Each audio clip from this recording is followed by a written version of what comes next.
Cambridge English, parti mill-Università Cambridge, se tkun qed taħdem kollaborazzjoni mal-Gvern Malti sabiex jitjieb il-livell tal-Ingliż f'pajjiżna.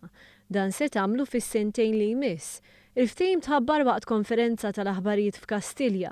Il-Prim Ministru Joseph Muscat spjega kif permezz tal-Ftehim se tkun qed titjieb il-profiċjenza fl-Ingliż u l-mod ta' kif għalliema Maltin jassessjaw il-livell tal-Ingliż tal-istudenti. Tkellimna ma' Hanan Khalifa minn Cambridge English.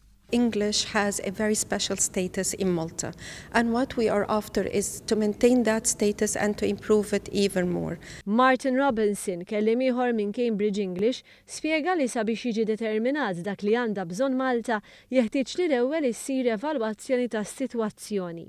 Taking a representative sample of students, and from that we hope to provide the evidence from which any future reforms can be decided upon.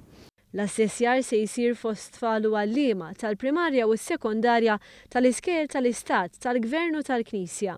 La darba jiġu stabiliti ħtiġijiet ta' sistema edukattiva Maltija tibda il-ħidma. Well, it's very important for teachers to be aware of how their methodology for teaching for skills, and obviously keeping up to date with new techniques and being more aware of how they're teaching, the impact of their teaching, and the role of assessment and the importance of assessment, and again having the skills required to be able to assess fairly and obviously to have the right skills assessed. Il-Ministru Evarist Bartolo enfasizza l-mira tal-Gvern fis-settur edukattiv li jkun hemm kemm jista' jkun nies profiċenti f'lingwi diversi.